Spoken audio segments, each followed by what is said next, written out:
মা ফাতেমাকে ডাক দে বলে, ফাতেমা রে, কোনো খাবারের ব্যবস্থা আছে না? খাবারের ব্যবস্থা আছে না? ফাতেমা মুখটা লুকায় বলে, আব্বা জান, কি বলবো আপনার কাছে? বাবা গো, আপনি খাবার চাইলেন, আমি ফাতেমার ঘরে আজ 5টা দিন চুলায় আগুন জ্বলে না।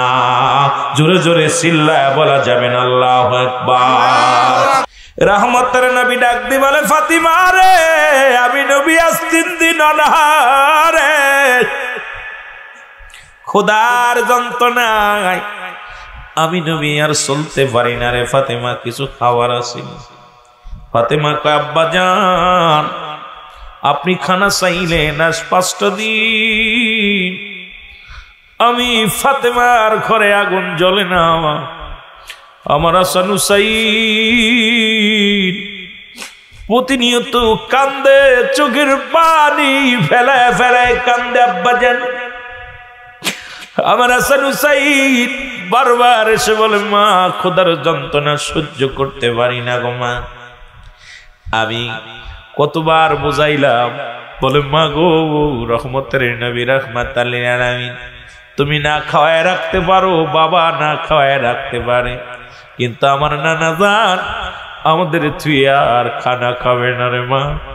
2টি ভাই এই কথা বলতে বলতে ওই ধোলা বালুর মধ্যে বইয়া বইয়া খেলা করে আমার নবী আস্তে আস্তে রওনা হয়ে গেলেন। যে ডাক দিছে, নানু ভাই, ও নানু ভাই।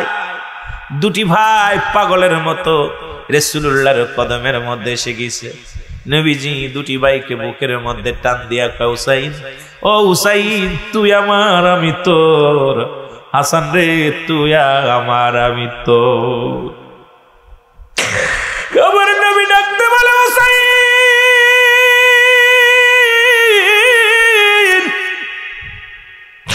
আমার নবী ডাকতে বলে, হাসান রে, আয় আয় বুকের ভিতরে আয়। অভিমান করে ডাক দে, দাদু ভাই, নানু ভাই রে, আজ 5টা দিন আমি হাসান হুসাইন ক্ষুধার যন্ত্রণা, একটু খানা খাইতে পারি না, একটু মানানো বাইরে খাবার আনছনি, আমাদের জন্য খাবার আনছো। হুসাইন হাসান হুসাইনের মুখে শুনিয়া রহমতের নবী ধৈর্য ধরতে পারে নাই। নবী কয়, হাসান হুসাইন আয় আমার বুকে আয়, আমি যাইতেছি খানার সন্ধানে, আমি খানা নিয়ে তোমাদের মাঝে ফিরে আসবো, একটু অপেক্ষা করো নানু ভাই, আমি খানার জন্য যাইতেছি, খানা নিয়ে আসবো। জোরে বলো আল্লাহু আকবার। রহমতের নবী মুসলমান শুনে নাও, গভীর মনোযোগ আমার দাদু ভাইরা শোনো। রহমতের নবী রাহমাতুল লিল আলামিন গ্রামে ঢুকলেন কাজের জন্য, কোন মানুষ নবীরে কাজ দিলেন না। আব্দুল্লাহর বেটা মুহাম্মদ, নবীরে কেউ কাজ দিলেন না। শহরে গেলেন, কাজ পাইলেন না। নবী ঘুরতে ঘুরতে কোনো কাজ, কোনো মানুষের বাড়ি যে কাজ পাইলেন না, চলে গেলেন এক ইহুদির বাড়িতে। নবী ইহুদির বাড়ি যা বলে, ইহুদি রে, ও ইহুদি, আমার একটা কাজ দাও। আমার হাসান হুসাইন না খেয়ে আছে, আমি নবীও 3 দিন না খেয়ে আছি, একটা কাজ আমারে দাও। রাসূলুল্লাহ হাঁটতে পারে না।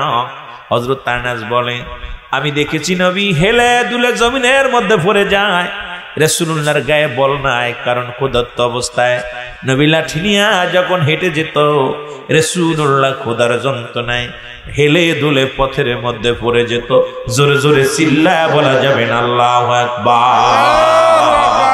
আমার নবীর ভালোবাসার কথাগুলো বলতে গেলে চোখের পানি ধরে রাখা যায় না রে বাবা। আমার নবী ডাকতে বলে, ইহুদি রে, ইহুদি,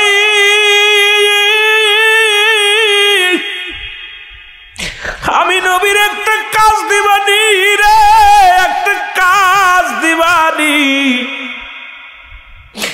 ইহুদি বলে, তোমাকে দেখে তো মনে হয় না তুমি কোনো কাজ করতে পারবা, গায়ের মধ্যে বল না, হেলে দুলে পড়ে যাও। বলে, আমার কাজের দরকার, কাজ দরকার। জোরে বলা যাবেন আল্লাহু আকবার। ইহুদি বলে, আমার অনেকগুলো বকরি আছে, পানি উঠায় খাওয়াইতে হয়, যদি তুমি পারো এই কূপ থেকে পানি উঠাইয়া আমার বকরিগুলোকে খাওয়াইবা, বিনিময় কিছু খুরমা দিব। এত বালতি উঠাইতে পারলে এতগুলো খুরমা তোমারে দিব। রাসূল বলে আমি রাজি। রশি বেঁধে দিলেন ইহুদির, বালতির মধ্যে রশি বাঁধিয়া দিলেন, পচা রশি দিয়া দিলেন।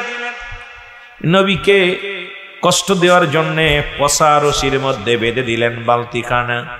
রাসূলুল্লাহ কষ্ট করে এক বালতি উঠাইলেন পানি।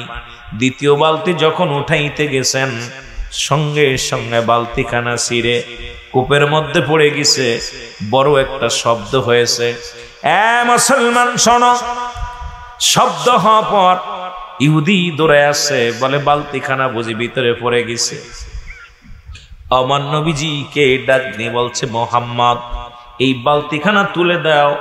দূরে, অনেক দূরে আছে বালতিখানা। আর আমার নবীর মুখের মধ্যে এত জোরে একটা থাপ্পড় লাগায় দিছে ইহুদির বাচ্চা।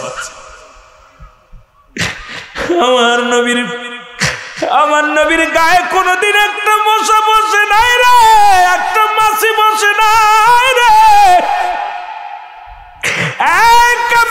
কত পাথর মারলি আমার নবীর গায়ে, দুশ্মনেরা কত আঘাত করলি রাসূলুল্লাহর গায়ের মধ্যে রে, তোদের মায়া লাগে না?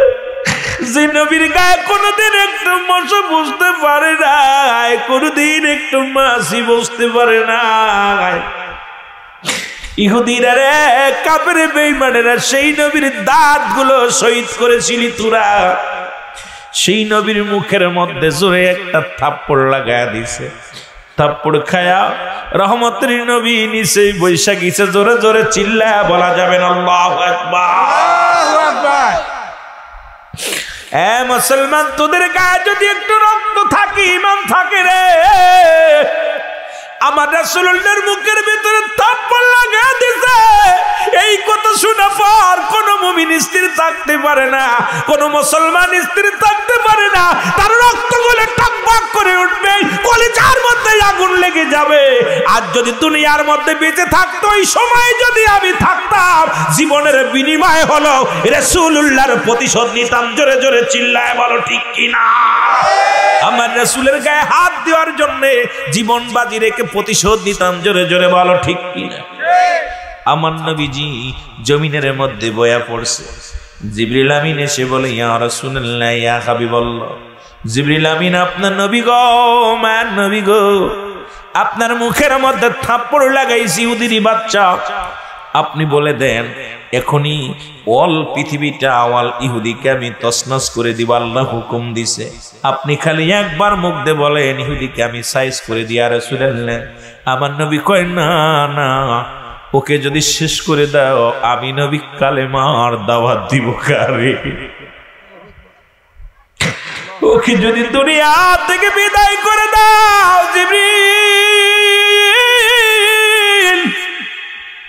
এরে আমি নবী কার কাছে কালেমার দাওয়াত পৌঁছাবো? আমি নবী কার কাছে ইসলামের দাওয়াত পৌঁছাবো? ইহুদি বুঝতে পারে নাই, আমার মুখে থাপ্পড় লাগাইছে রে ইহুদি।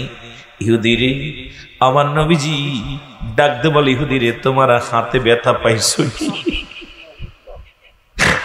আমার নবী ডাকতে বলে, বাইরে আমি অন্যায় করেছি, আমার মুখের ভিতরে থাপ্পড় লাগাইছো। এই থাপ্পড় দিতে যাইয়া তুমি কি তোমার হাতে ব্যথা পেয়েছো? কেমন নবী? জোরে জোরে চিল্লায় বলা যাবে না আল্লাহু আকবার। নবীজি বলে, ইহুদি রে, আমি তো দাঁড়ায় আছিলাম, তুমি জুত করে মারতে পারো নাই, তোমার হাতের মধ্যে ব্যথা লাগছেনি। ইহুদি চিন্তা করে, এত জোরে মারলাম, থাপড়টা মারলাম, এই মানুষটা আমার জিগায় তোমার হাতের মধ্যে ব্যথা পাইছেনি। জিবরিল আমিন ডাক দেখায়, নবী গো, কিন্তু ইহুদির মনে কোনো দয়া হলো না। বলে, বালতিখানা উঠা দাও, না হলে তোমার হাতটি ভেঙে দিব। জিবরিল আমিন কয়, ইয়া রাসূলুল্লাহ, ইয়া হাবিবাল্লাহ, আপনি হাতটা বাড়ান কূপের মধ্যে, ওই বালতিখানা আপনার হাতে চলে আসবে। ইয়া রাসূলুল্লাহ, ইয়া হাবিবাল্লাহ। আর ইহুদির ওই গালি আমি সহ্য করতে পারছি না, ইহুদিকে আমি মানতে পারতেছি না ইয়া রাসূলুল্লাহ ইয়া হাবিবাল্লাহ, আপনি তাড়াতাড়ি ইহুদির বালতিখানা তুলে দেন। রাসূলুল্লাহ হাতখানা বাড়ায়া দিলেন, কূপের ভিতর থেকে বালতিখানা টান দিয়ে বাইর করে বলে, ইহুদিরে এই নাও বালতিখানা। ইহুদিরে বালতিখানা নিয়ে বললেন, যাও তুমি দূর হয়ে যাও। নবী বললেন, ইহুদি তোমার বালতিখানা আমি তুলে দিলাম, আবার বালতিখানার রশিটা লাগা দাও, কারণ আমার হাসান হুসাইন ক্ষুধার্ত অবস্থায় আছে। আমার হাসান হুসাইন ক্ষুধার্ত অবস্থায় আছে, তাকায় আছে পথের দিকে, নানাজি খাবার নিয়ে আসবে, তুমি আমারে রশিটা লাগায় দাও, আমি বালতি দিয়া পানি উঠায় তোমার জন্য, আবার আমি বালতি ধরে পানি উঠাইবা, আমারে লাগায় দাও। ইহুদি বলে, না না, তোমাকে আর বালতি দেওয়া যাবে না, পানি তোলা লাগবে না, তুমি দূর হয়ে যাও। আমার নবীজি বললেন, ইহুদিরে শোনো, যদিও তুমি না দাও, আমি 2-1 বালতি উঠাইছি, এর বিনিময়ে যেটুকু হয় সেটুকু আমাকে দাও, কারণ আমার হাসান হুসাইন ক্ষুধার্ত অবস্থা আছে, তাদেরকে আমি খানা দিব মুখে। জোরে জোরে চিল্লায় বলা যাবে না আল্লাহু আকবার। আমার ভাইরা, আমার বন্ধুরা, আমার ইহুদি ডাকতে বলে, মুহাম্মদ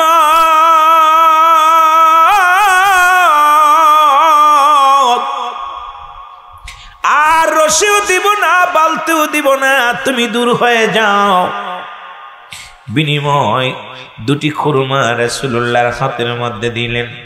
নবীজি না খায়া খুরমা 2টা মুঠ করে নিয়ে চলে গেলেন। ডাকতে চলে গেলেন, হাসান হুসাইনের বাড়িতে চলে গেলেন।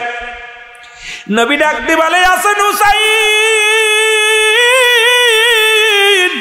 কোথায় রে আমার নানু ভাই, আয় আয় নানু ভাই। 2টি ভাই দৌড় দিয়ে চলে আসলেন রাসূলুল্লাহর কাছে, এসে বলে, নানু ভাই আমাদের জন্য খাবার আনছো নিবনি? বলে, নানু ভাই রে, তোমাদের জন্য 2টি খুরমা আনছি। 2 ভাই হাতের মধ্যে 2টি খুরমা নিয়ে দাঁড়াইলেন। 2 ভাইয়ের 1 ভাই খুরমা খায় না, কারণ রাসূলুল্লাহর মুখটা শুকনো।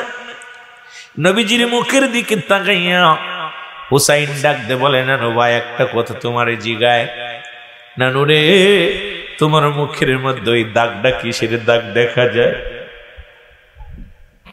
হাসান বলে, নানু রে, তোমার মুখের মধ্যে কিসের দাগ দেখা যায়? হাসান হুসাইন জিগায়, আমার নবী বলে, না না না, তোমরা খেয়ে নাও, এটা আমার হাতের দাগ, হাত লেগেছে মুখের মধ্যে, এর জন্য দাগ রে নানু ভাই, তোমরা খেয়ে নাও। বলে, নানু রে, ও নানু, কিসের জন্য দাগ হয়েছে বলো? বলে, মশা পড়েছিল গায়ের মধ্যে, মারতেছিলাম। কই, নানু রে, তুমি মিথ্যা বলতেছো নানু আমাদেরকে। ও নানু শোনো, পৃথিবীর কোন মশা মাছি আমার নানুর গায়ে পড়তে পারে না, পৃথিবীর মধ্যে কোন মশা মাছি আমার নবীর গায়ে পড়ে না। সুতরাং নানু রে, তোমার মুখের মধ্যে যে দাগটা দেখা যায়, এই দাগটা তোমার আঙ্গুলের ছাপ নয়। নানু, এই দাগটা কোন বেঈমান মুনাফিকিরা তোমার মুখের মধ্যে লাগাইছে রে নানু। নানু রে, বলো এই দাগটা কে তোমার বাড়াইছে? আমার নবী 2টি ভাইকে বুকের মধ্যে টান দিয়া কয়, আয় হাসান হুসাইন, আজ আমার বুকে আয়, আমি লুকাইব না আর। চোখের পানিগুলো মুছে ফেললে হুসাইন, চোখের পানিগুলো মুছে ফেললে হাসান। এটা হলো এই খেজুরের দাম, এই খুরমার দাম। আমার নবী বলে, হুসাইন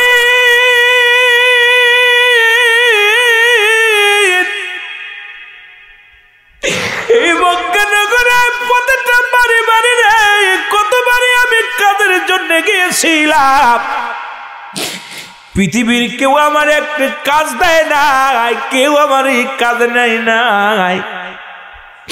এক ইহুদির বাড়িতে কাজ করার জন্য বিনিময়ে পানি তুললে রে হুসাইন, 2 বালতি করে পানি টানলে একটা করে খুরমা দিবে। এই কথা শুনি আরে হুসাইন আমি পানি টানা শুরু করেছি। হুসাইন হাসান হুসাইন রে দুই এক বালতি টানার পরে রশি সিরিয়া বালতি কানা পানির মধ্যে পড়ে যায়। ইহুদির বাচ্চা আমার এত জোরে একটা থাপ্পড় লাগাইছে রে, আমার মুখের মধ্যে দাগ হয়ে গেছে। দুনিয়ার মুসলমান, তোদের কন্তর কাঁদে না রে। এই নবী উম্মতের লাগিয়া থাপ্পড় খাইলে মুখের মধ্যে রে, তোদের অন্তরের ভিতরে মায়া লাগে না? সেই নবীর জন্য কেন চোখে পানি আসে না? সেই নবীর জন্য তোদের অন্তর কাঁদে না? তোদের অন্তরের ভিতরে এমন মোহর মারছে আমার আল্লাহ, এই নবীর প্রেমে কেন চোখটা পানি বাইর হয় না? আমার নবীর কষ্টের কথা শুনলে কেন হৃদয় কাঁদে না? আসলে সেই নবীর সুপারিশ কিয়ামতের ময়দানে পাওয়া সম্ভব নয়। আসরের ময়দানে নবীরে পাবি না, মিজানে নবীরে পাবি না, ফুলসিরাতে নবীরে পাবে না। নবীরে যদি পাইতে হয় নবীর ইশকের দুনিয়ার মধ্যে ডুব দিওয়া লাগবে। জোরে বলেন ঠিক কি না? আর ভাইরা আমার, বন্ধুরা আমার, হুসাইন ডাক দিয়ে বলে, নানু যে বেঈমানটা তোমার মুখের মধ্যে থাপ্পড় লাগাইছে রে নানু, আমার মাওলা যেন দুটি হাত পঙ্গু করে দেয়। এদিকে ইহুদি চিন্তা করে, যে ব্যক্তিকে আমি থাপ্পড় লাগাইলাম, এত গালমন্দ করলাম, একবার প্রতিবাদ করলো না। লোকটা মার খায়া অঝার ঝরে কাঁদতে লাগলেন, নীরবতা পালন করে চলে গেল। এই লোকটা সাধারণ কোন লোক নাই। দেখি যাই যাই পিছিয়ে পিছিয়ে ইহুদি আসতেছিলেন। হুসাইনের বাড়ির পাশে দাঁড়ায়া দাঁড়ায়া সব শুনতেছিলেন। আমার নবীজি যখন বললেন, হাত উঠা যখন হাসান হুসাইন বলা, আমার নানুর মুখের মধ্যে যিনি থাপ্পড় লাগাইছি তাকে তুমি হালাক করে দাও। আমার নবী দুটি হাত টেনে ধরে নামাইলেন আর বলে, হুসাইন পাগলামি করো না, হাসান পাগলামি করো না। এই দুনিয়ায় উনি তো আমি নবীরে চিনতে পারে নাই। আমি নবী রাহমাতুল লিল আলামিনকে যদি চিনতো, কসিন কালো আমার মুখের মধ্যে থাপ্পড় লাগাইতো না। চিনতে পারে না, আমাকে মারছে রে হাসান হুসাইন। হাসান হুসাইন রে, তাদেরকে যদি আল্লাহ শেষ করে দেয়, তাহলে আমি দিনের দাওয়াত দিব কারে? কালেমার দাওয়াত আমি কারে দিব? আল্লাহ নবী ডাকতে বলে, হুসাইন আপনি বলো। ইহুদি এই দৃশ্য দেখে দৌড়ে আছে, নবীর পায়ের মধ্যে পড়ে গেছে, কান্দে পায়ের নবী, নবী গো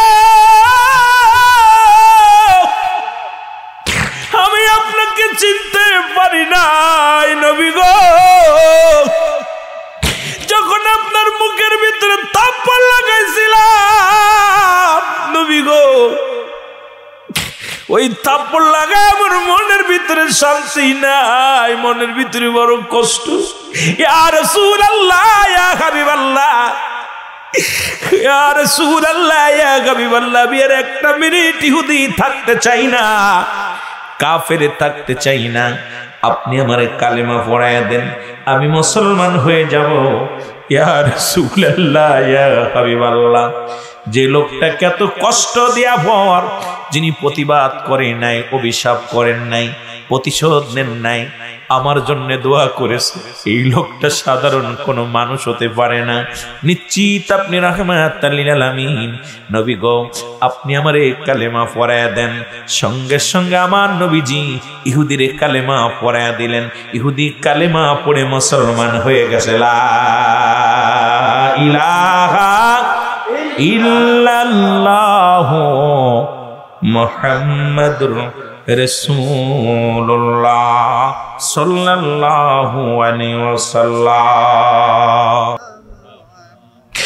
এ ভাইরা আমার, বন্ধুরা আমার, যে কথাগুলো বলতেছিলাম দিলের কান্ডা লাগা শোনে নাও। এই রাসূলের প্রেম, নবী উম্মতকে কত ভালোবেসেছিল, নবীর ভালোবাসার কথা। একদিন গভীর রাত্রে রাসূলে পাক সাল্লাল্লাহু আলাইহি ওয়াসাল্লাম ঘরে ফিরলেন। আম্মা জান আয়েশা সিদ্দিকা রাসূলুল্লাহকে বুকের মধ্যে জড়ায় ধরলেন। ও দুনিয়ার মানুষ শুনে নাও, রাসূলের পুরো গা রক্তে রক্তে রঙ্গিত। মুসলমান শুনে নাও, রাসূলুল্লাহর গায়ের মধ্যে পাথরের আঘাত। এ দুনিয়ার মুসলমান শোনো শোনো শোনো গো, রাসূলের গায়ের মধ্যে পাথরের আঘাত। এটা শুধু নয়, এই আঘাতগুলো রাসূলুল্লাহকে জিজ্ঞাসা করলেন। এদিন আর একটা দিনের কথা আমার মনে পড়ে গেল।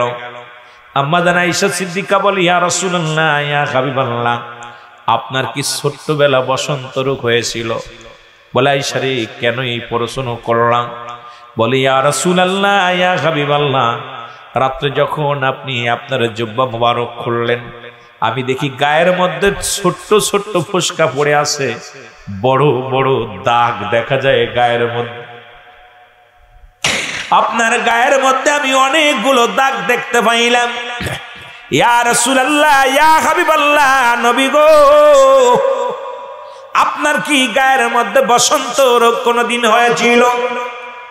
আমার নবী কায়সা রে, তুমি জানো না তোমার রহমতের নবীর গায়ে পৃথিবীর কোনো মশা মাছি লাগতে পারে না।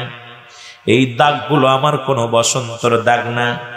এই দাগগুলো আমি নবী কালেমার দাওয়াত দিতে গিয়েছিলাম, আমি নবী ইসলামের দাওয়াত দিতে গিয়েছিলাম। ইহুদিদের ওই পাথরের আঘাতে আমার সমস্ত দেহখানা জর্জরিত হয়ে গেছি। আয়েশা রে, এই দাগগুলো আমি নবীর পৃথিবীর কোন ঘা নাই, পৃথিবীর কোন বসন্তের দাগ নাই। আয়েশা রে, এই দাগগুলো আমি নবী কালেমার দাওয়াত দেওয়ার জন্য দাগ হয়েছে। আমি যখন কালেমার দাওয়াত নিয়ে শহরে যাইতাম,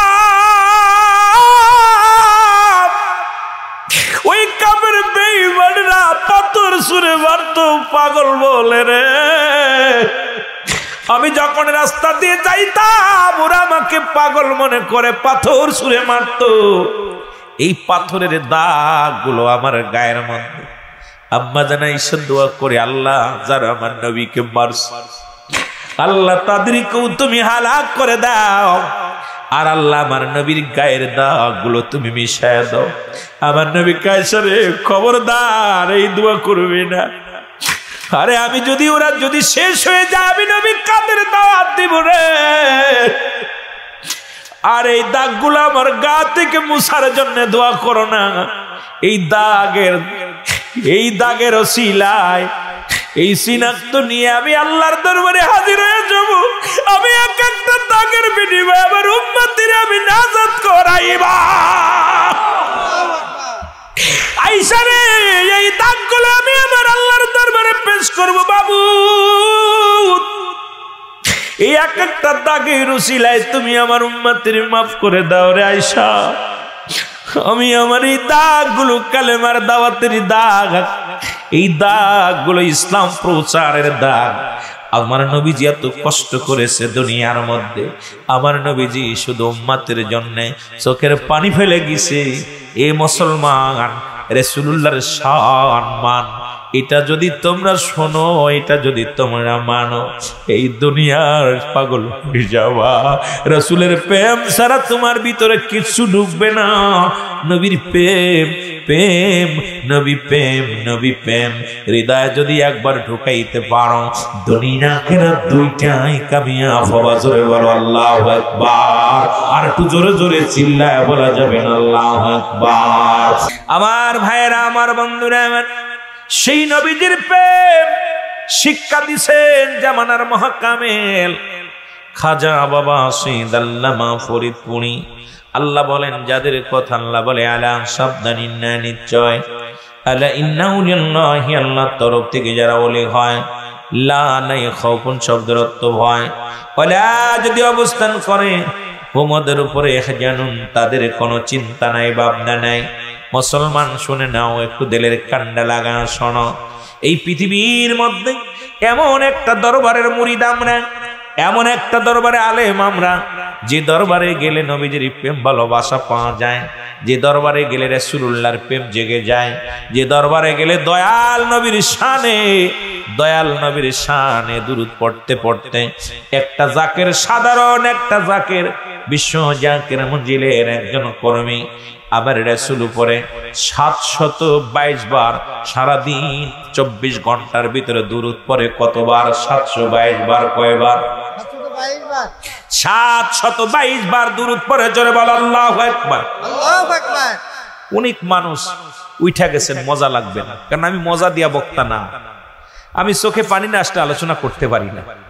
এই ফাও কথা বলে আলোচনা আর ওই ফুর্তি কইরা গালি গালাস করে এর গালি দিয়া ওরে গালি দেই, বক্তা আমি না।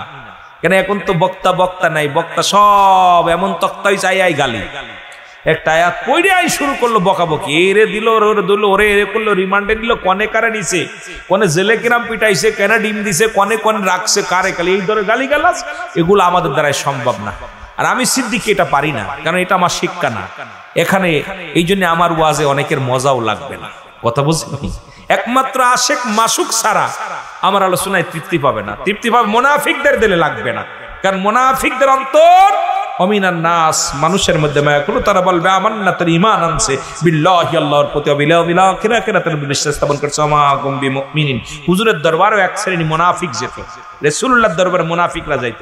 আর মুনাফিকদের মনে মুনাফিক সিনার আমল হলো যখন তারা নামাজ দাঁড়াই বলাশতা করবে, যখন তারা জিকির করবে গাফিলতি করবে। কথা বুঝেননি? এই ওলাশতা দেখাবে আর গাফিলতি করবে। আর মুনাফিক যখন আল্লাহ রাসূলের আলোচনা হবে, মুনাফিকের অন্তর মরে যাবে, এই অন্তরে তাদের কাঁদবে না, চোখের পানি আসবে না, তারা উচ্ছৃঙ্খল। কথা বুঝেননি? তা সুতরাং এই মুনাফিকে আমার দেশ, এখন আমার পৃথিবী ভরে গেছে। এখন ওয়াজের ময়দান হচ্ছে বিনোদন, এখন আলোচনা নাই। আসলে একটু হাসাহাসি, একটু রং তামাশা, যুবকদের কিছু উত্তেজনা কিছু করলো, কথাবার্তা বইলা, এ মহিলা এ করছে, ও মহিলা এ করছে, ও শালি এ করছে, অমুক রাজনীতি দল এ করছে, অমুক দল এটা করছে, অমুকরে ঠান্ডা করে রাখছে, অনেকরে গরম করে রাখছে, এই হলো শেষ। কথা বলছেন? উড়ো ধারা উরুম ধরম মাইরা, ডিজিটাল দেশ, ডিজিটাল বক্তা। এইটা আমরা শিখি নাই ভাই, আমরা এখন ব্রিটিশে ভরে আছি। এখন আমাদের ওইগুলো ভালো লাগে না, কে শুনলো আর না শুনলো কিচ্ছু যায় আসে না। যত পর্যন্ত থাকবো চেষ্টা করবো নিজেও চোখের পানি ফেলতে, চাইবো আর এক ভাইও চোখের পানি ফেলবে, যেন আল্লাহ আমাদেরকে মাফ করে দেয়। জোরে বলেন সুবহানাল্লাহ। প্রতিটা মাহফিলে দুইটা জিনিস পাওয়া যায়, একটা হচ্ছে রহমত, আর একটা হলো গজব। আমরা চাই না গজবের মাহফিল, আমরা চাই রহমতের মাহফিল। একটা সাজাইতে যে কষ্ট করে, এই মাহফিলে আসবো, চোখের পানি এই পৃথিবীর মধ্যে সবচেয়ে কাঁদতে হবে বেশি, হাসতে হবে কম। কাঁদতে হবে বেশি, হাসতে হবে কম। এটা হাসার জন্য না বাবা, এটা কান্দার জন্য। কিন্তু আমি আজ মাহফিল, আপনাদের এলাকায় যতগুলো মাহফিল, এই মনে হয় 10টা মাহফিল করেছি, তাফসির মাহফিল।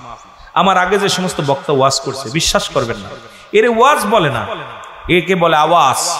এমন ভাবে গালিগালাজ করে, এমন ভাবে ওয়াজ করছে, আমি আশ্চর্য হয়ে গেছি, এটা বক্তা, মুখের ভাষা এত নোংরা। এই গালি গালাজ করে শ্রোতা এত কষ্ট পেয়ে কয়েকটা মাহফিল আমার জোর করে ধরে নিয়ে গেছে, ভাই তাড়াতাড়ি আসে, অবস্থা খারাপ। যা দেখি আহা, এইগুলো আমার যুবকরা শুনতে স্যার লাফায় লাফা উঠতেছে, তাকবীর, ইলাহি তাকবীর, ইলাহি তাকবীর। আরে তাকবীর, আরে কপাল পোড়া। যার অন্তরে নবীজির প্রেম আছে, ওলিদের প্রেম আছে, তার ভিতরে তো এশক এটা আসতে পারে না। নবীর এশকের কথা শুনলেই কলিজার ভিতরে আঘাত লাগবে, ইসলামটাকে পেয়ে শান্তি লাগবে, আত্মশুদ্ধি আসবে। কিন্তু এরেও গালি দিলে মজা পাইবি, কিন্তু ওয়াজ শুনতে আসিস না, তুই তো নিজে মুনাফিকি করতে আসছিস। জোরে বলেন ঠিক কিনা? কি করতে আসিস? মুনাফিকি করতে আসছিস। এই মুনাফিকি করা যাবে না। ওয়াজ মাহফিলে যে বক্তায় আসবে, ওয়াজ শুনতে যাবেন, আমি অনুরোধ করি, আমি এত বড় বক্তা না বাবা, যে বক্তায় আসবে যখন দেখবেন দ্বীনের আলোচনা করে, কোরআনের আলোচনা করে, আল্লাহর ওলিদের আলোচনা, নবীদের আলোচনা, আলোচনাগুলো খেয়াল করে শোনার চেষ্টা করবে। যদিও একটু চোখের পানি যদি আনতে পারেন, যদি চোখের পানি আনতে পারেন, আপনার জীবন ধন্য। সুবহানাল্লাহ বলেন না? বুঝতে পারবেন আপনার গুনাহ মাফ। যে মুনাজাত ধরলে যখন আপনার অন্তর কাঁদবে, পশমের গোড়াগুলো খারিয়ে যাবে, চিন্তা করুন আজকের ফরিয়াদ আল্লাহর দরবারে কবুল হচ্ছে। কথা বুঝেন? এখন আর আমাদের ভিতর নাই বাবা, সব শেষ। এখন বক্তাগুলো হইছি, বক্তা খোঁজে টাকা না কি যেন, আর কমিটি খোঁজে শ্রোতা। এখন আমাদের অবস্থা, এই অবস্থা খুব কাহিল বাবা। টাকার 1,50,000 80,000 টাকা নিতেছি, মাহফিলে এসে বিনোদন দিয়ে টাকাগুলো গুনিয়ে চলে যাচ্ছি। কিন্তু কি দিয়ে গেলাম এদেরকে? আমি এদেরকে কি দিয়ে গেলাম? আমি তো বুঝি আসে না আমার, যে আমি এই 2 ঘন্টা 1 ঘন্টা বসে বসে আমার ভাইয়েরা এত কষ্ট করে বসে আছে, এদেরকে আমি কি দিলাম? আল্লাহর দরবারে জবাব দিতে পারবো? জবাব দেওয়া সম্ভব না। একটু মহব্বতের সঙ্গে দুরূদ শরীফ পড়েন। আল্লাহুম্মা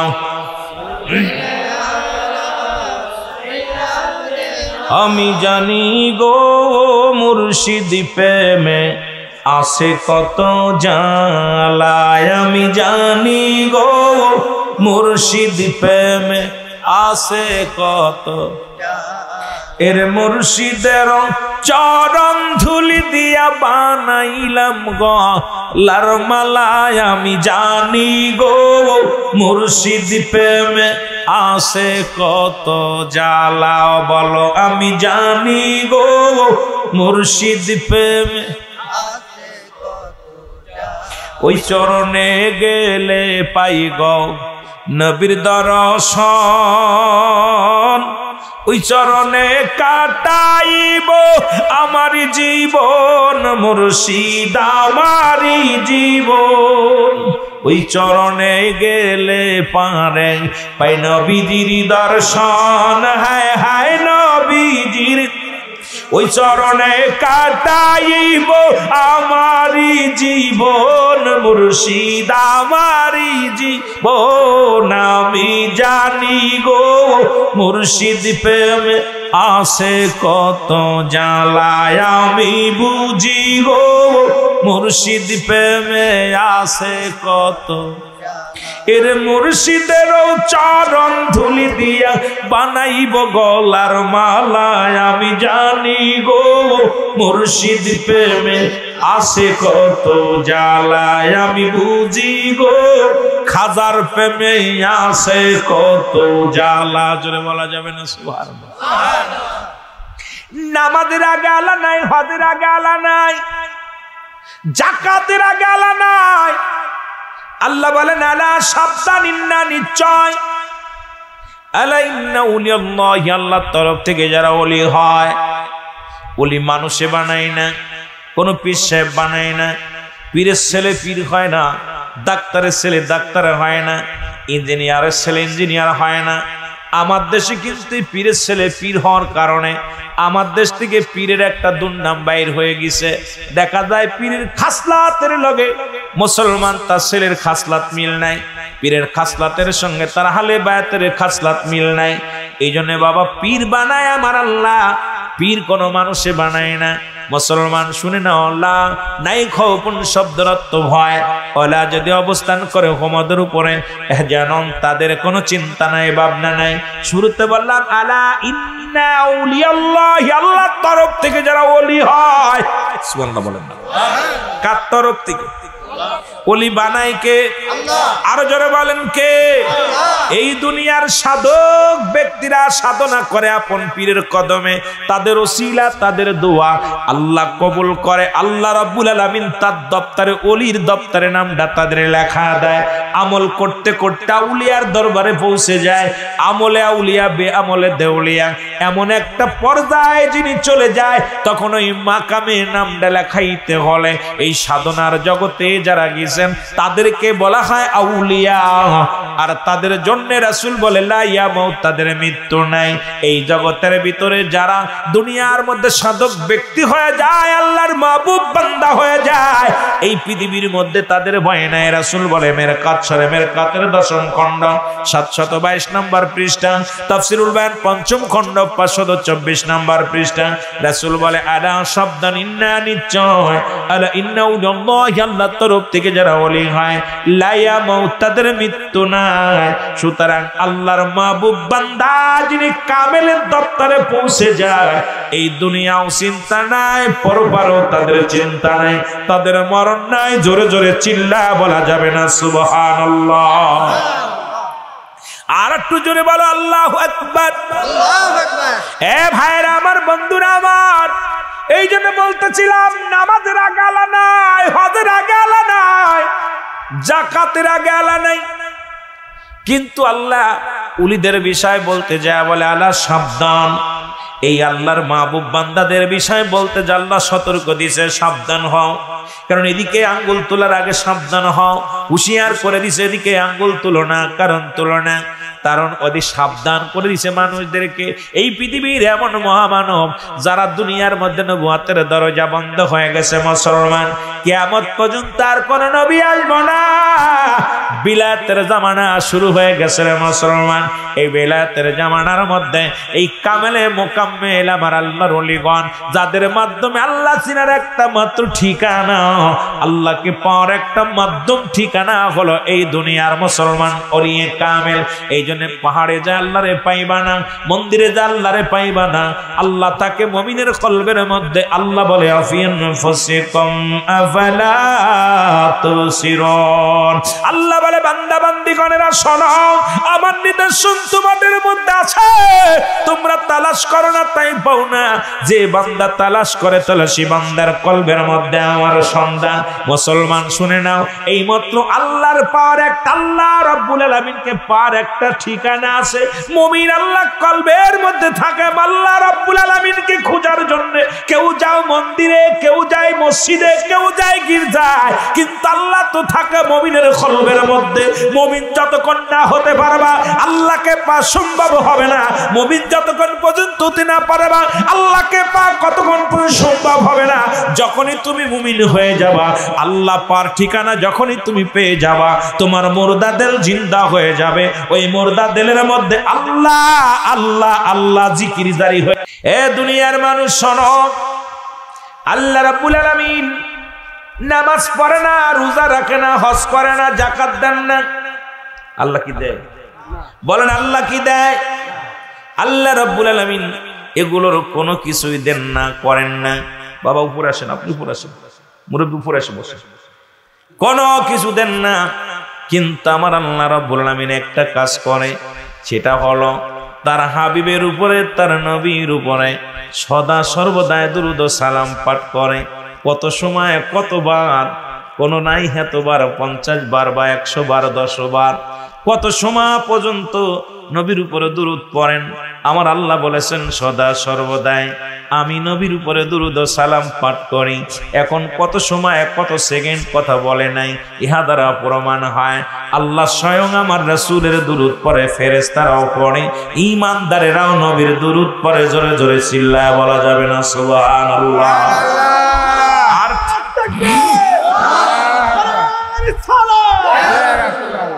আমার ভাইরা, আমার বন্ধুরা, এই জন্য ঈমানদার নবীর দুরূদের পাগল। যারা কওমি মাদ্রাসার ছাত্র আছেন, বাবা দেওবন্দ মাদ্রাসার ছাত্র আছেন, তাদের জন্য বলে যায় বাবা, একটা কিতাব আছে, কিতাবের নাম হলো মুসলমান, কিতাবের নাম ফতোয়ায়ে দেওবন্দ, 2য় খণ্ড 24 নম্বর পৃষ্ঠা। লেখক হচ্ছে আল্লামা মুফতি শফিক আহমেদ, যার কিতাবগুলো পড়েছেন কওমি জামাতের বাবারা খেয়াল করবেন। এটা আলিয়া নেসাবের কিতাব নয়, কওমি নেসাবের কিতাব। যিনি দেওবন্দ মাদ্রাসায়, ফারেক দেওবন্দ মাদ্রাসা যারা কওমি অঙ্গনে লেখাপড়া করেন, এই মুফতি সাহেব উনি লিখতে যায় বললেন, রাসূলুল্লাহর উপরে দুরূদ ও সালাম পাঠ করা মুস্তাহাব আমল। জীবনে একবার পড়া ফরজ, একাধিকবার পড়া সুন্নাত। যত পড়বে মুস্তাহাব আমল। রাসূল উপরে দুরূদ ও সালাম পাঠ করা মুস্তাহাব আমল। জোরে জোরে চিল্লায় বলা যাবে না সুবহানাল্লাহ? আমরা বলতেছি না ফরজ। আজকে দুরূদ শরীফ পড়া দেখে মনটা বড় আনন্দ লাগছে, এই জন্য করা কথা বলতেছি। আপনাদের আশপাশে আসলে দেখি দুরূদ শরীফ পড়তে গেলে বড় কষ্ট পান, বড় ব্যথা পান বুকের ভিতরে। কিন্তু আজকে দেখলাম শ্রোতা যদিও কম হয়েছে, রাসূলের মহব্বত অন্তরে আছে। নবীর দুরূদেশকে দেওয়ানা হয়ে সবাই পড়েছে আল্লাহুম্মা। এই নবীর উপরে একবার দুরূদ পড়লে 10টা গুনাহ মাফ হয়ে যায়। জোরে বলো মারহাবা। কয়টা? জোরে বলেন কয়টা গুনাহ মাফ? রাসূলের উপরে দুরূদ পড়লে 10টা গুনাহ মাফ। নবীর উপরে দুরূদ যদি কোনো ব্যক্তি একবার পাঠ করে গো বান্দা, 10টা নেকি তার আমল নামায় লেখা হয়। জোরে বলা যাবে না সুবহানাল্লাহ? নবীর উপরে কোনো ব্যক্তি যদি দুরূদ পড়ে, ইয়াউমাল কিয়ামতের ময়দানে 10টা পুরস্কার দিবে আমার আল্লাহ। জোরে বলা যাবে না সুবহানাল্লাহ? কয়টা পুরস্কার দিবে? 10টা পুরস্কার দিবে। রাসূলের উপরে দুরূদ পড়লে ও মুসলমান আল্লাহ খুশি হয়ে যায়। নবীর উপরে দুরূদ পড়লে ফেরেশতারা খুশি হয়। নবীর উপরে দুরূদ পড়লে নবী নিজেই খুশি হয়। এখন এই কাজটা করলে বাংলাদেশে কিছু আলেম বেজার হয়, বাংলাদেশের কিছু মাওলানা সাহেব বেজার হয়। এখন আমি জানতে চাই, আলেমরে খুশি করবেন না আমার রাসূল আল্লাহকে খুশি করবেন? পৃথিবীর আলেম সাহেব যদি ভালো না লাগে, এ মুসলমান, যদি ভালো না লাগে চলে যাও।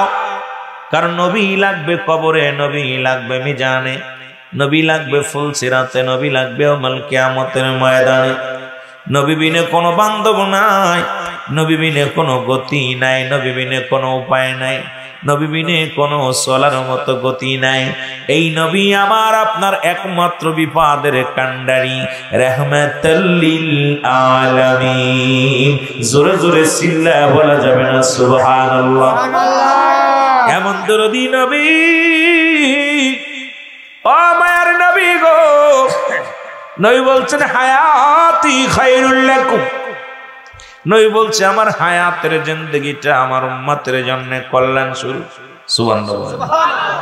আর একটু সুবহানাল্লাহ। এখন আমার দেশে অনেক আলেম কয় নবীও মানুষ, আমরাও মানুষ। জোরে বলা যাবে না নাউজুবিল্লাহ? নবীরা হলো গুনাহ থেকে মুক্ত, আমরা গুনাহে যুক্ত। নবীরা হলো মাসুমের মাসুম, আমরা হলাম গুনাহ মার্কা মানুষ। দরদি বান্দারা শোনো, এখন আদম আলাইহিস সালাম দোয়া করে, আমার সাথে পড়েন, রব্বানা জালামনা আনফুসানা ওয়া ইল্লাম তাগফির লানা ওয়া তারহামনা লানাকুনান্না মিনাল খাসিরিন। আল্লাহু আকবার। আদম নবী ডাকতে বলে, মালিক,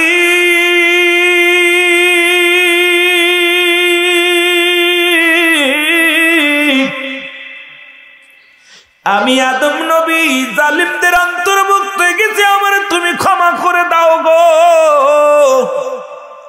এ পাবনার আশিকেরা শোনো, পাবনার আলেমরা শোনো, এখন পৃথিবীর মধ্যে যদি কোনো ব্যক্তি বলে আদম আলাইহিস সালাম জালিম হয়ে গেছে, তার ঈমান যাবে না থাকবে? কথা বলেন। তার বউ তালাক হয়ে যাবে, তার সংসার তালাক হয়ে যাবে, দুনিয়ার মধ্যে ঈমান হারা হয়ে যাবে। অথচ আদম আলাইহিস সালাম বলেছে রব্বানা জালামনা। এখন আমার দেশের কিছু আলেম কয় নবী কইছে আমি তোমার মতো মানুষ, আমার কাছে ওহী আসে, তোমাদের কাছে আসে না। এখন আমার দেশের কিছু আলেমরা ধারণা করে নবী আমগার মতো মানুষ, অথচ আদম আলাইহিস সালাম ডাক দিয়ে বলেন, আবারও বলেন, রব্বানা জালামনা আনফুসানা ওয়া ইল্লাম তাগফির লানা ওয়া তারহামনা লানাকুনান্না মিনাল খাসিরিন। জোরে জোরে চিল্লায়া বলা যাবে না আল্লাহু আকবার? দিলের কান্ডা লাগা শুইনা নাও, এমন নবীর পক্ষে থাকার দরকার আছে কি না? জোরে বলেন আছে কি না? ইউনূস আলাইহিস সালাম দোয়া করে, শুনে নেন, আমার সাথে পড়েন। এখন আমার নবীর দোয়া শুনিয়া সব ফালাফালি করো, কয় নবী আমগার মতো মানুষ। ইউনূস আলাইহিস সালাম ডাক দিয়ে বলেন, আমার সাথে পড়েন, লা ইলাহা ইল্লা আনতা সুবহানাকা ইন্নী কুনতু মিনাজ জালিমিন। জোরে জোরে চিল্লায়া বলা যাবে না মারহাবা? ইউনূস আলাইহিস সালাম বলে, মালিক, আমি ইউনূস আলাইহিস সালাম জালিমদের অন্তর্ভুক্ত হয়ে গেছি গো।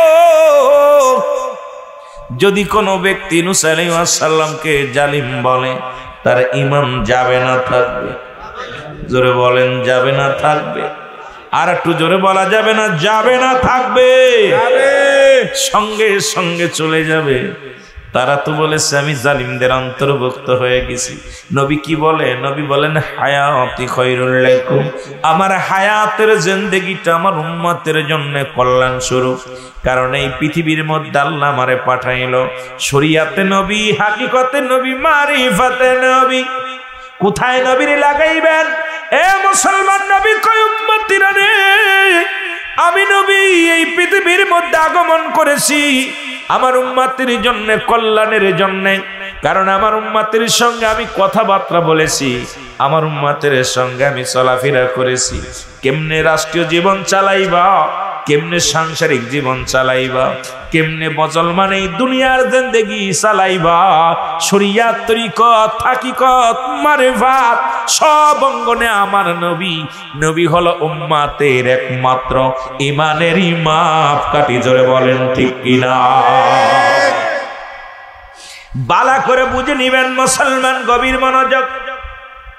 এখন আমার নবী বিবাহ করছে, নবী খানা খাইছে, নবী ঘুমাইছে, নবী রাষ্ট্র চালাইছে, নবী বকরি চড়াইছে।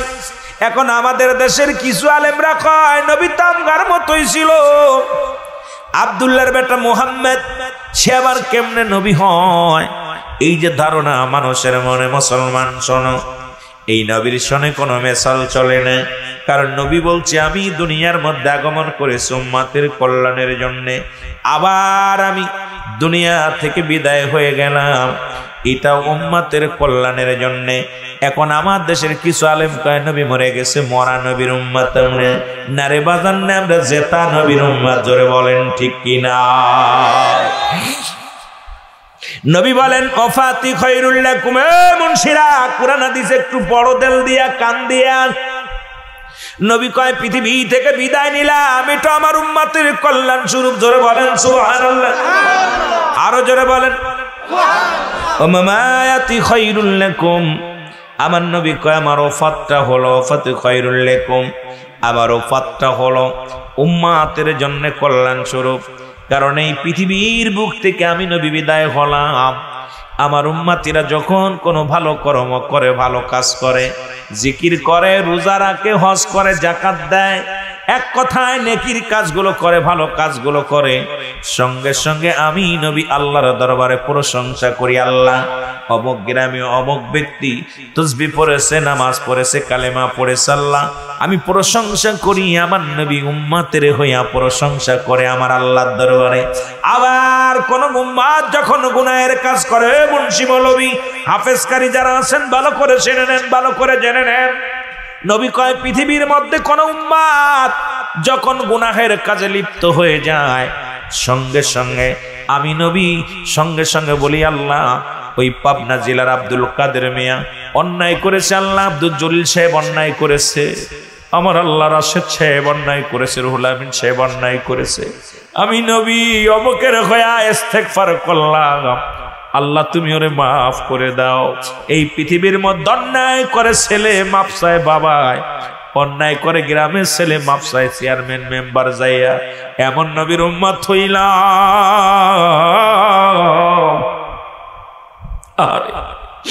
এমন নবীর উম্মত হইলাম, ভুল করে উম্মত ক্ষমা চায় আমার নবী। এই নবীর পক্ষে থাকার দরকার আছে কিনা? আর জোরে জোরে চিল্লায়া বলা যাবে না আল্লাহু আকবার। এরে আম্মা জান আয়েশা সিদ্দিকা বলে দুনিয়ার মানুষ রে তোমরা শোনো, তোমরা যারা ইউসুফকে দেখিয়া আঙ্গুল কেটে ফেলেছিলা, ওই জামানার মধ্যে যদি আমার নবীরে দেখতা, পৃথিবীর মানুষ শোনো, কাটতে কাটতে যদি কলিজা কেটে যেত তাও তোমরা টের পাইতা না। কারণ আমার নবীর এত রূপ, এত গুণ, এত নূর আল্লাহ দান করেছিল, যারে দেখলে পৃথিবীর মানুষ পাগল হয়ে যেত। সেই মানুষটাকে কত কষ্ট দিয়েছে, সেই মানুষটাকে কত যন্ত্রণা দিয়েছে, সেই মানুষটা সারা জীবন দুঃখ পাইয়া শুধু উম্মতের মায় কেঁদে গেছে। কোনোদিন নিজের জন্য ভাবেন নাই, নিজের চিন্তা করেন নাই, শুধু ইয়া রব্বি হাবলি উম্মতি, ইয়া রব্বি হাবলি উম্মতি বলে সারা নিশি জেগে জেগে উম্মতের মায় কেঁদে গেছে। জোরে বলা যাবে না আল্লাহু আকবার। রহমতের নবী, যিনি নবীদের নবী। এ মুসলমান, বাদশার বাদশা আল্লাহ বলেন মা আরসালনাকা ইল্লা রাহমাতাল লিল আলামিন। জোরে জোরে চিল্লায় বলা যাবে না মারহাবা। আল্লাহ হলে রাব্বুল আলামিন, নবী হলে রাহমাতাল লিল আলামিন, যিনি কুল কায়নাতের রহমত। যে নবী দুনিয়ার মধ্যে মাটি টানছে, যে নবী দুনিয়ার মধ্যে মাটি কাটছে, যে নবী দুনিয়ার মধ্যে বকরি চড়াইল, সেই নবী আমার। আবার তামাম পৃথিবীর বাদশার বাদশা নবীজি যে জুব্বা মুবারক গায়ে দিতেন, তৎকালীন জামানায় রাসূলুল্লাহর জামাটার দাম ছিল ৪২,০০০ দিরহাম, যা পৃথিবীর কোন রাজা বাদশা গায়ে দিতে পারে নাই। এমন বাদশারও বাদশা নবী আমার। কারণ আমার উম্মত কেউ ধনী হবে, কেউ গরিব হবে, কেউ বড় বাড়িওয়ালা ১০ তলার মধ্যে থাকবে, কেউ গাছতলায় থাকবে। আমার নবীজি শিক্ষা দিছে, বান্দারে ও আল্লাহর বান্দা শোনো, কোন বান্দা যখন অসহায় হয়ে যায় সেজন্য আমার মওলার প্রতি ঈমান হারা না হয়। আবার কোন বান্দা যদি ২০ তলার মালিক হয়ে যায়, টাকাওয়ালা হয়ে যায়, আল্লাহর বান্দা না। আমার নবী বলে আমার উম্মতিরা কখনো যেন ঈমান হারা না হয়। এই জন্য আমার নবীকে পৃথিবীর সর্বগুণের গুণান্বিত পৃথিবীর মধ্যে করেছিলেন আমার আল্লাহ। আমার নবী ধনীদের নবী, গরিবের নবী, অসহায়ের নবী, কুল কায়নাতের নবী, যার সঙ্গে কোনো তুলনা হয় না। জোরে বলেন ঠিক কিনা? আমার ভাইয়েরা, আমার বন্ধুরা, একটা কথা আমার মনে পড়ে গেল। রহমতের নবী মা ফাতেমার বাড়িতে বেড়াইতে আসলেন। নবী আমার একদিন নয়, দুদিন নয়, ৩ দিনও না হারে, ৩টা দিন নবী না খেয়ে আছে। নবী খোদার জ্বালায় বসতে পারে না, উঠতে পারে না। নবী মাঝে মাঝে পেটে পাথর বাঁধত, খোদার যন্ত্রণায়। আইর মানুষ, সেই নবীর গুণে গুণান্বিত ছিল আমার দয়াল পীর কেবলা জান খাজা বাবা সিদাল্লামা ফরিদপুরি। আমি দেখেছি আমার বাবা জান না খায়া খায়া দেহটারে কঙ্কাল বানায়া ফেলেছে, শুধু মুরিদের মায়ায়। বলতেন বাবা খাবারের অভাব নাই, কোনো তার ফলের অভাব নাই, কিন্তু আমি যখন খানা নিয়ে বসি আমি দেখি আমার মুরিদের পণ্যে কাপড় নাই, আমি দেখি আমার মুরিদের পাটে খাবার নাই। আমি মুজাদ্দিদ সাহেব খাইতে পারি না, কারণ মুরিদের কথা যখন আমার মনে পড়ে যায় আমার খাবার হারাম হয়ে যায়। মুরিদের মায়ায় বসে বসে আমি কান্দি। আমার ভাইরা, আমার বন্ধুরা, আমার যে কথাগুলো বলি একটু লক্ষ্য করে শুনবেন। নবীজি চিন্তা করছে যাই ফাতেমার বাড়ি যাব, একটু খানার ব্যবস্থার জন্য নবীজি চলে গেলেন ফাতেমার বাড়িতে। এদিকেও হযরত আলী ঘরের মধ্যে 5 দিন কোনো খাবারের ব্যবস্থা নাই। একদিন নয়, দুদিন নয়, ছেড়ে খোদা হযরত আলী প্রতিদিন বাজারে যান কাজের জন্য, কোনো কাজ পায় না। হাসান হুসাইন দুটি ভাই খোদার যন্ত্রণায় কান্না কাটি করে, মা খাবার দাও, মা খাবার দাও, খোদার যন্ত্রণা সহ্য করতে পারি না। হুসাইন সান্ত্বনা দেয়, হাসান সান্ত্বনা দেয় হুসাইনকে। হাসান ডাকতে বলে হুসাইন বাবা গেছে কাজের সন্ধানে খাবার আনবে, এরপরে তৃপ্তি সহকারে খাবো। ফাতেমাও সান্ত্বনা দেয় বাবারা ধৈর্য ধরো, তোমার বাবা গেছে বাজারে, কত ইসলাম কত কষ্ট করে গেছে, জীবন যাপন করছে কত কষ্ট করে। আজকে আমরা একক তো খাইতে না পারলে আমরা আল্লাহরে দোষারোপ করি, দুনিয়ার জিন্দেগিকে দোষারোপ করি। বাবা নবীর জিন্দেগি, নবীর সাহাবীদের জিন্দেগি, নবীর আহলে বায়াতের জিন্দেগি যদি একবার পড়তাম, দুনিয়ার মধ্যে নিজের ধিক্কার দিতা যে তারা কেমনে ভাবে ইসলাম প্রচার করেছে, কেমনে আল্লাহর গোলামি করেছে। আর আমরা দুনিয়ার মধ্যে এত সুখে থাকিয়া মাওলার গোলামি করতে পারি না, এর চাইতে কষ্ট আর থাকতে পারে না। জোরে জোরে চিল্লায় বলো ঠিক কিনা? হুসাইন ডাকতে বলে হাসান শোনো শোনো, আমার মন বলে পৃথিবীর আমাদের দুঃখ পৃথিবীর মানুষ বুঝবে না রে। আমার নানা বিহীন, আমার নানা বিহীন আমাদের কষ্ট কেউ বুঝবে না, আমাদের দুঃখ কেউ বুঝবে না। আমার মন বলে আজ কয়টা দিন না খেয়ে আসি, আমার নানু ভাই আমাদেরকে তুই খাইতে পারবে না, নানু ভাই আমাদের মুখে খাবার না দিয়ে খাইতে পারবে না। রাসূলুল্লাহ হুসাইনের বাড়ি আসলেন, সালাম বিনিময় করলেন। লা ইলাহা নাই কোন ইলাহ ইল্লাল্লাহু এক আল্লাহ ছাড়া, মুহাম্মাদুর রাসূলুল্লাহ আল্লাহ পাকের প্রেরিত রাসূল বা বান্দা। আল্লাহকে পার একমাত্র ঠিকানা মাধ্যম হলো নবী মুহাম্মাদুর রাসূলুল্লাহ সাল্লাল্লাহু আলাইহি ওয়াসাল্লাম। জোরে জোরে চিল্লায় বলা যাবে না সুবহানাল্লাহ। আর মদিনায় যাইতে পারলাম না, মদিনা দেখতে পারলাম না, মদিনা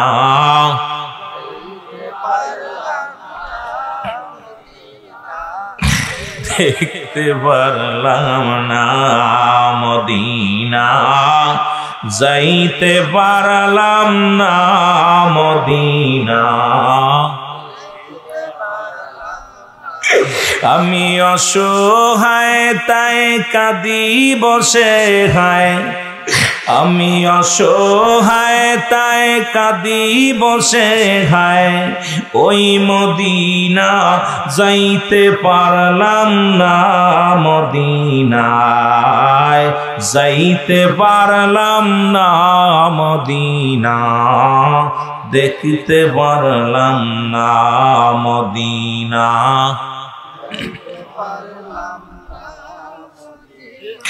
মদিনার নাম কত মধুর,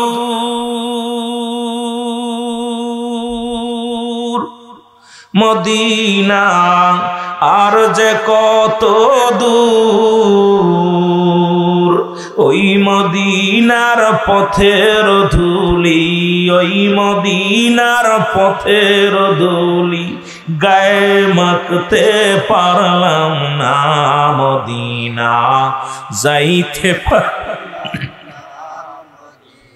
নবীর পাগলের বল মদিনায় যাইতে পারলাম না, মদিনা। আমি অসহায় তাই কাঁদি নিরালায়, আমি অসহায় তাই কাঁদি নিরালায়, দূর থেকে সালাম জানায়, হায় হায় দূর থেকে সালাম জানায়, মদিনায় যাইতে পারলাম না, মদিনা। আরো জোরে বলেন মদিনায় যাইতে পারলাম না, মদিনা। মদিনার নাম কত সুন্দর,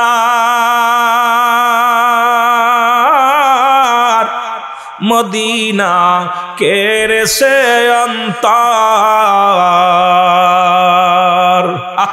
এই মদিনার দোলাবালি দেইখা পাগলেরা শেখেরা পাগল হয়ে যায়।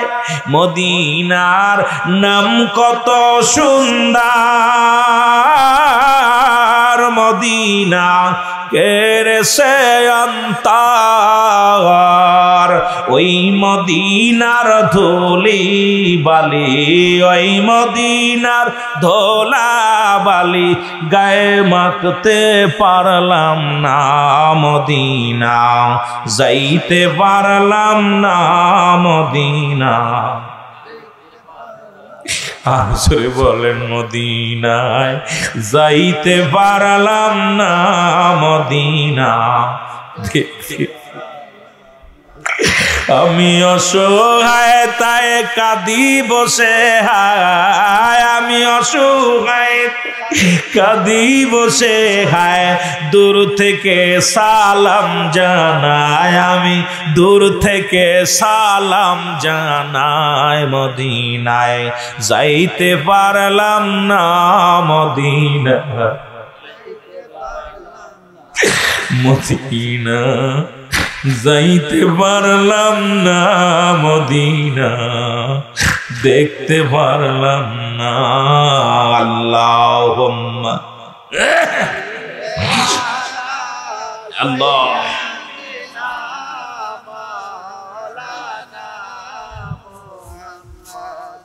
ওয়ালা আল মাওলানা মুহাম্মাদ। আল্লাহুম্মা